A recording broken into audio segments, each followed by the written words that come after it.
ઓમ વિષ્ણવે નમઃ. જય શ્રી કૃષ્ણ મિત્રો. ઉત્સવનો મહિમા ચેનલમાં આપનું સ્વાગત છે. મિત્રો, આજના વિડીયોમાં આપણે ગરુડ પુરાણ અધ્યાય 7 સાંભળીશું. સૂતજીએ કહ્યું, આ પ્રકારનું વર્ણન સાંભળીને ગરુડજી પીપળાના પાનની જેમ થરથર કાપવા લાગ્યા. પછી એમણે માનવીના ઉપકાર માટે ફરીથી ભગવાન શ્રી હરિને પૂછ્યું. ગરુડજીએ કહ્યું, હે દયાનિધિ, માણસ જાણે યા અજાણે યમની યાતનાઓનો ભોગ ન બને એવા કયા ઉપાયો છે તે જણાવો. સંસારરૂપી મહાસાગરમાં ડૂબતા દુઃખી આત્માઓને પાપથી નષ્ટ બુદ્ધિવાળા, વિષય વાસનાથી નષ્ટ આત્માવાળાના ઉદ્ધાર માટે હે કેશવ, પુરાણોમાં જે જે ઉપાયો બતાવ્યા છે એ મને વિસ્તારથી જણાવો, જેનાથી માનવીની સદગતિ થાય અને બિચારા જીવને યમની યાતના ભોગવવાનો વારો જ ના આવે અને સીધો સ્વર્ગમાં જ જઈ અને મોક્ષ પામે. ગરુડજીના પ્રશ્નને સાંભળીને ભગવાન શ્રી હરિ બોલ્યા, હે ગરુડ, મોતને કર્મ વિધાનને અંતર્ગત જે કંઈ પણ બતાવ્યું એમાં પુત્ર પ્રાપ્તિનું મહત્ત્વ અતિ વધારે છે, કેમ કે જેના ઘરમાં પુત્ર હોતા નથી એમની ભયંકર રીતે દુર્ગતિ થાય છે. પુત્રવાળા ધર્માત્માઓની ક્યારેય દુર્ગતિ થતી નથી. જે પુરુષ પોતાના કોઈ કર્મના પ્રભાવથી પુત્રની પ્રાપ્તિમાં અસમર્થ રહે છે એને પુત્ર પ્રાપ્તિના સાધનો એકઠા કરવા જોઈએ. પુત્ર મેળવવા માટે દાન પુણ્ય કરવું જોઈએ. સાધુ સંતોને જમાડીને પુત્ર મેળવવા માટે આશીર્વાદ લેવા જોઈએ. અનેક પ્રકારની ભક્તિ ભાવના રાખીને ભક્તિથી પરિપૂર્ણ ચંડીના વિધાનથી કે હરિવંશ પુરાણની કથા વાંચી યા સાંભળીને શિવની આરાધના કરીને સદબુદ્ધિવાળા મનુષ્ય પુત્રને ઉત્પન્ન કરે. પુત્ર પોતાના પિતાને પુન્નમાક નરકની ઘોર યાતનામાંથી બચાવે છે. આથી એક ધર્માત્મા પુત્ર જ આખા કુળનો ઉદ્ધાર કરી દે છે. આ ખૂબ જ જૂની પદ્ધતિ છે કે એક પુત્ર જ સમસ્ત લોકોને જીતી લે છે.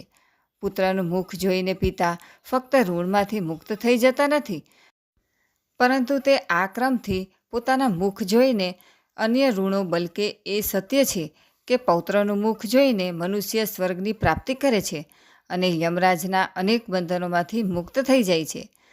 બ્રહ્મવિવાહથી લાવવામાં આવેલી પત્નીથી થતો પુત્ર પિતાને ઉર્ધ્વલોકમાં પહોંચાડે છે. વગર લગ્ને સ્ત્રીથી જે પુત્ર થાય છે તે અધોગતિ એટલે કે નરકમાં લઈ જાય છે. આ તથ્યને જાણીને મનુષ્યએ પરજાતિની કન્યા સાથે વિવાહ કરવાનું ટાળવું જોઈએ. હે ગરુડ, એક જ જાતના સ્ત્રી પુરુષથી જે ઔરસ પુત્ર થાય છે તે શ્રાદ્ધ, દાન વગેરેથી પિતરોને સ્વર્ગમાં પહોંચાડે છે. પુત્ર દ્વારા શ્રાદ્ધ આપવાથી મનુષ્ય સ્વર્ગે જાય છે. એટલું જ નહીં, પરંતુ પુત્ર સિવાય કોઈ અન્ય શ્રાદ્ધ આપે તો પિશાચ પણ સ્વર્ગે જાય છે.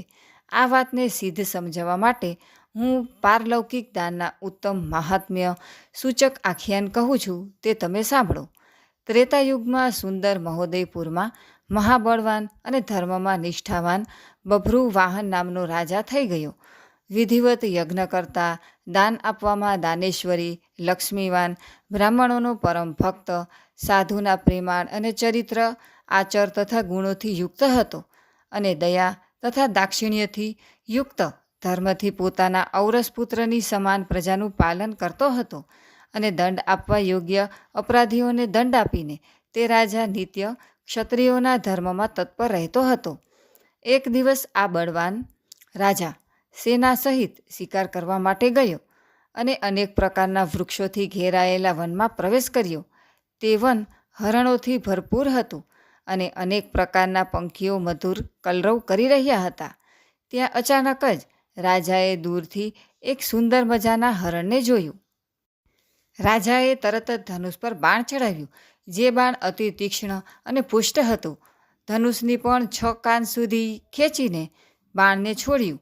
બંદૂકમાંથી જેમ ગોળી છૂટે તેમ બાણ સુસવાટા મારતું હરણને વીંધીને આરપાર નીકળી ગયું. પણ આ શું?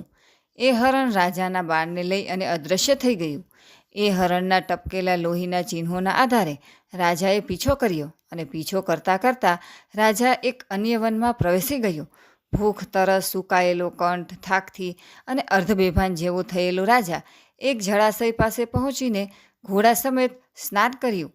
કમળ વગેરેના ગંધની સુગંધિત શીતળ જળ પીધું. ત્યારબાદ બભુવાહન રાજાએ આરામ કરવા માટે ચારે તરફ નજર દોડાવી. ત્યાં તેની નજરે એક વિશાળ વટવૃક્ષ પડ્યું. તે અતિ શીતળ છાયાવાળું અને મોટી મોટી વિશાળ ડાળોથી ખૂબ જ વિસ્તૃત અને અનેક પ્રકારના પંખીઓના સમૂહથી શોભતું એ વૃક્ષ હતું.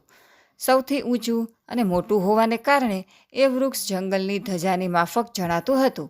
થાકેલો રાજા એના થડની પાસે પહોંચતા અધદ્ર નિંદ્રિત અવસ્થામાં આવી ગયો. ત્યારે ત્યાં એ રાજાને ભૂખ અને તરસથી પીડાયેલ વ્યાકુળ ઇન્દ્રિયો અને અસ્તવ્યસ્ત વાળવાળો મેલા ચોળાયેલા કપડાં, અતિ ભયાનક, કુબડો, ઊંચા અને દુર્બળ એવા પ્રેતને જોયો. અતિશય બિહામણા અને ડર ઉપજાવે એવા પ્રેતને જોઈને બભ્રુવાહન અતિ આશ્ચર્ય પામ્યો. એ પ્રેત પણ ઉત્કંઠિત થઈ અને રાજાની નજીક આવ્યું. અને હે ગરુડ, પ્રેતે એ સમયે રાજાને કહ્યું, હે રાજન, આપના દર્શન માત્રથી મેં પ્રેત ભાવ છોડ્યો છે અને પરમ ગતિને પામ્યો છું. હે મહાબાહો, આપના દર્શનથી આજે હું અતિ ધન્ય થયો છું. રાજાએ પ્રેતને કહ્યું, હે પ્રેત, આ કાળો બિલાડા જેવો કલર, મોટું ભયાનક બિહામણું અને લોકો જોતા ડરી જાય તેવું મુખ અને અતિ ઘોર દેખાવ, આવું મોટું અમંગળ પ્રેતત્વ અને કયા કર્મને પરિણામે તમને પ્રાપ્ત થયું છે? તું મને આ પ્રેતત્વ મળવાનું કારણ જણાવ. તું કોણ છે અને કેવું દાન કરવાથી તારું આ પ્રેતત્વ દૂર થાય તે મને જલ્દીથી જણાવ.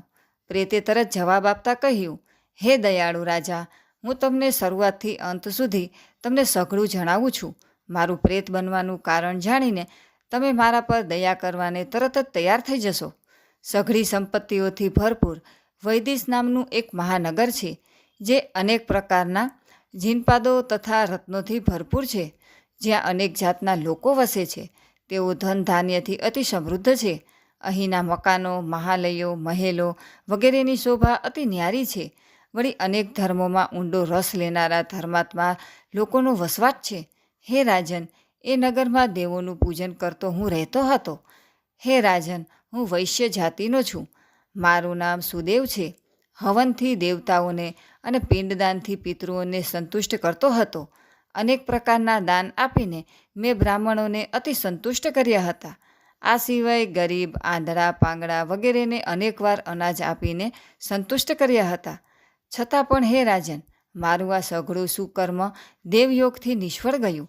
શાને કારણે નિષ્ફળ ગયું તે હું તમને જણાવું છું. મારે સંતાન, મિત્ર કે ભાઈ જેવું કોઈ સગા સંબંધી ન હતું, જે મારી ઉર્ધ્વ દેહાદિક એટલે કે પિંડદાનની ક્રિયા કરે. હે રાજન, જેનું 16 માસિક શ્રાદ્ધ થતું નથી, એના સેંકડો શ્રાદ્ધ કરવા છતાં પણ એનું પ્રેતત્વ નાશ પામતું નથી. માટે હે દયાનિધિ રાજેન્દ્ર, તમે મારા પિંડદાનની ક્રિયા કરી મારો ઉદ્ધાર કરો. કેમ કે રાજા, આ જગતમાં તમામ વર્ણનો ભાઈ કહેવાય છે. તેથી હે રાજન, આપ મને તારવાનો ઉપાય કરીને મોક્ષ અપાવો. અગર આપ મારી પાછળ પિંડદાન કરશો તો મારી જરૂર સદગતિ થશે અને પ્રેત યોનિમાંથી મારો અવશ્ય છુટકારો થશે. હું તમને અઢળક ધન સંપત્તિ આપીશ. હે બહાદુર રાજા, જો આપ મારું પ્રિય કરવા ઈચ્છતા હો તો આપને અવશ્ય એવું કરવું જોઈએ. ભૂખ અને તરસથી દુઃખના કારણે પ્રેતપણું મારા માટે અતિશય યાતના તથા દુઃખદાયક છે. આ વનમાં સુંદર સ્વાદિષ્ટ ફળો છે અને શીતળ જળ હોવા છતાં પણ ભૂખથી પીડિત હું એ સ્વાદિષ્ટ અને અતિ મીઠા ફળોને ખાઈ શકતો નથી કે શીતળ જળનું પાન કરી શકતો નથી. હે રાજા, પ્રથમ મારો ઉદ્ધાર કરવા માટે તમે નારાયણ બલિ કરો, પછી બીજા અન્ય સર્વ કર્મ કરજો. આથી ચોક્કસ મારું પ્રેતપણું નાશ પામશે, એમાં કોઈ શંકાને સ્થાન નથી. વેદ મંત્રનું પઠન, તપ, દાન તથા તમામ જીવો પર દયાભાવ, ઉત્તમ પ્રકારનું શાસ્ત્ર જેમ કે રામાયણ, ગરુડ પુરાણ, મહાભારત આદિ સાંભળવું, વિષ્ણુ ભગવાનની શ્રાદ્ધપૂર્વકની પૂજા, સજ્જન માણસો સાથેનો સત્સંગ, આ તમામ બાબતો પ્રેત યોનિના નાશ માટે હોય છે એવું મેં સાંભળ્યું છે. એમાં પ્રેતત્વનો જલ્દીથી નાશ થઈ જાય અને શીઘ્રતાથી પ્રેતને મોક્ષ મળે તેવી વિષ્ણુ ભગવાનની પૂજાની હું તમને વિધિસરની વાત જણાવું છું. ન્યાયથી એકત્રિત કરેલું સોનું તે લઈ અને હે દયાળુ રાજન, એક નારાયણની પ્રતિમા બનાવો. એને 2 પીળા વસ્ત્રો તથા તમામ આભૂષણોથી શણગારો. ત્યાર પછી અનેક પ્રકારની પવિત્ર નદીઓ, તેના જળથી પ્રતિમાને સ્નાન કરાવીને સિંહાસન પર એનું સ્થાપન કરીને પૂજન કરો.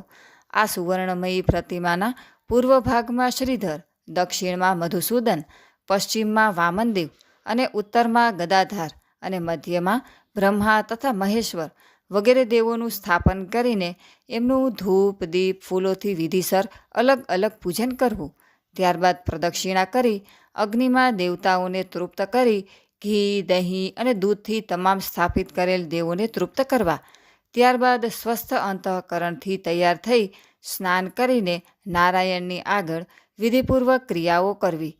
ક્રોધ અને લોભથી રહિત થઈને શાસ્ત્રની રીતિથી તમામ શ્રાદ્ધ અને વૃષોત્સર્ગ કરવા.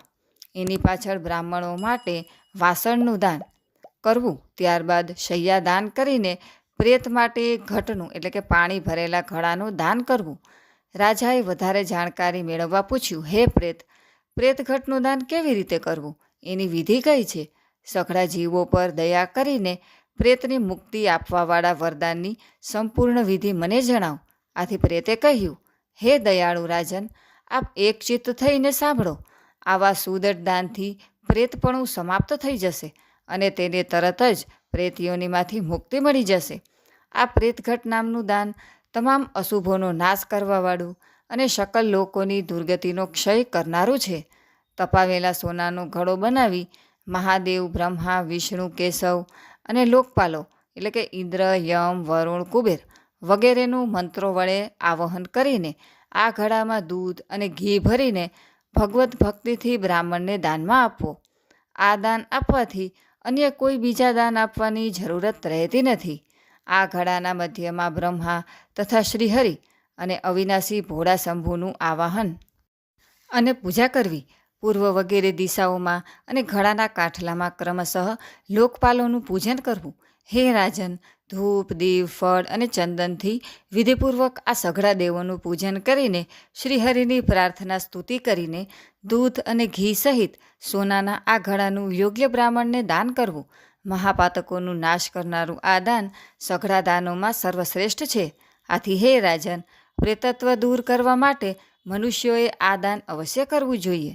શ્રી હરિએ કહ્યું, હે ગરુડરાજ, આ પ્રેતની સાથે જ્યારે વાતો કરવામાં રાજા તલ્લીન થઈ ગયો હતો ત્યારે જ હાથી, ઘોડા, રથ વગેરે સાથે રાજાની સેના તેને શોધતી શોધતી ત્યાં આવી પહોંચી. આ જોઈને પ્રેતે રાજાને અમૂલ્ય રત્નો આપીને નમસ્કાર કરીને ત્યાંથી અંતર્ધ્યાન થઈ ગયું. ત્યાર પછી રાજા પોતાની સેના સાથે નીકળી પોતાના નગરમાં આવ્યો અને શુભ દિવસ જોઈને પ્રેતે જેમ કહ્યું હતું એ રીતે સઘળું કર્યું. હે ગરુડ, રાજાએ અર્ધ્વદેહી ક્રિયાઓ પ્રેતને મુક્તિ અપાવવા માટે કરી. પછી એના પુણ્ય પ્રભાવથી પ્રેતનો પ્રેત યોનિમાંથી તરત જ છુટકારો થયો અને તે સ્વર્ગમાં ગયો. બીજાના દ્વારા અપાયેલા શ્રાદ્ધથી પણ પ્રેતને અતિશય ઉત્તમ ગતિ પ્રાપ્ત થઈ. આથી જો પુત્રો દ્વારા કરવામાં આવેલ શ્રાદ્ધ તર્પણથી પિતાની સદગતિ થાય તેમાં શી નવાઈ? આ પવિત્ર આખ્યાનને જે કોઈ સાંભળશે યા સંભળાવશે એ બંને ભલે પાપી હોય પણ પ્રેત યોનિને પામશે નહીં. ઇતિ શ્રી ગરુડ પુરાણે સારોદ્ધારે બભ્રુવાહન પ્રેત સંસ્કાર નામ સપ્તમોધ્યાય સંપૂર્ણમ. બોલો વિષ્ણુ ભગવાનની જય. તો મિત્રો, આજના વિડીયોમાં આપણે ગરુડ પુરાણ અધ્યાય 7 સાંભળ્યું. વિડીયો પસંદ આવે તો લાઇક, શેર તથા અમારી ચેનલને સબસ્ક્રાઈબ કરવાનું ભૂલશો નહીં. સર્વે ભક્તોને મારા જય શ્રી કૃષ્ણ.